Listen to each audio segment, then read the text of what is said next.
अच्छे नेता हैं, लेकिन आप याद कीजिए कि उनको भी मध्य प्रदेश को बीजेपी का जीत दिलाए थे, लेकिन उनको भी देश के प्रधानमंत्री ने उनको चुनाव लाइन से बाहर करने का पूरा कोशिश किया था और वो मुख्यमंत्री के दौड़ में सबसे आगे थे, वर्तमान मुख्यमंत्री भी थे और उनको भगा दिया था। ये तो जनता ने उनको भारी बहुमत दे दिया, 8 लाख से ऊपर वोट दे दिया और प्रधानमंत्री जी 1.5 लाख वोट में सिमट गए। तो मजबूरी है कि एक बैकवर्ड कमज़ोर वर्ग का आदमी को चुन रहे हैं। लेकिन हम पूछते हैं कि 27% आरक्षण का क्या हुआ, वो किसने तोड़ा है? इसलिए कोई असर उसर होने वाला नहीं है, क्योंकि देश की जनता, झारखंड की जनता ये जान चुकी है कि ये लोग संविधान की हत्या करने का पूरा प्रयास किया, SC/ST कानून को भी तोड़ने का प्रयास किया, लोकतंत्र को भी गिरवी रखने का प्रयास किया, लोकतंत्र को नस्त नाबूद करने का प्रयास किया। इसलिए झारखंड में इनके जितने भी ये अपने फार्मूले ला रहे हैं, ये सारे फार्मूले इनके फ्लॉप हो जाएंगे। देखिए, उनका गंभीर आरोप भी लगाए, उनका काम है, विपक्ष के लोग हैं, विपक्ष को निश्चित रूप से आईना दिखाना चाहिए, लेकिन बेबुनियाद बातें करके जनता को दिग्भ्रमित भी नहीं करना चाहिए। जहां भी जो बातें हों, तथ्यात्मक बातें करनी चाहिए। पिछली सरकारों ने क्या किया उस पर भी उन्हें थोड़ा सा मंथन करना चाहिए।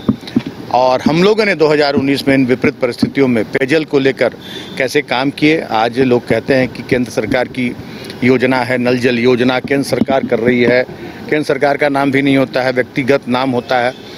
तो ये सर्वविदित है कि जितना योगदान केंद्र सरकार का है नल जल योजना में, उससे कहीं अधिक योगदान राज्य सरकार का है।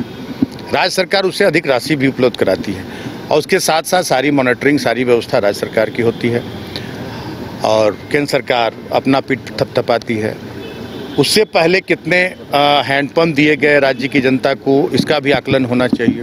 हम लोगों ने इन विषम परिस्थितियों में 15-15 नए हैंडपम्प लगवाने का काम किया। युद्ध स्तर पर हमने चापाकलों की मरम्मती का काम करवाया, जो स्पेशल रिपेयर का काम हम लोगों ने करवाया।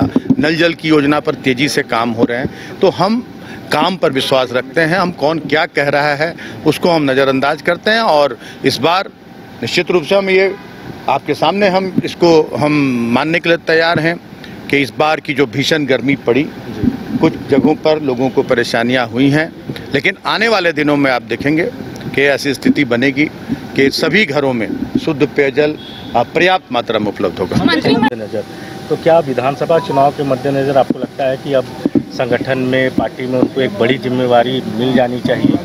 देखिए, जिम्मेदारी कोई पद से नहीं होती है, जिम्मेदारी निभाने से होती है। और देखा आपने कि बिना किसी पद के कैसे उन्होंने आज जो कहा जाए कि इस क्राइसिस में एक ऐसी मुखर नेत्री इस देश को, इस राज्य को मिली, क्योंकि जो प्रयास था किन्हीं ताकतों का कि हम किसी को अगर हम दबा देंगे, किसी को जेल में डाल देंगे तो झारखंड की जनता की आवाज़ को हम बंद कर देंगे, कुंद कर देंगे। उस प्रयास में सफलता मिली नहीं, लेकिन निश्चित रूप से हमें एक मुखर प्रखर नेत्री मिल गई हैं और इसका लाभ हमें लोकसभा में मिला ही। अब किसी पद में नहीं थी, एक आम कार्यकर्ता की तरह उन्होंने चुनाव प्रचार किया और आने वाले विधानसभा चुनाव में भी हमें इसका लाभ मिलेगा निश्चित रूप से।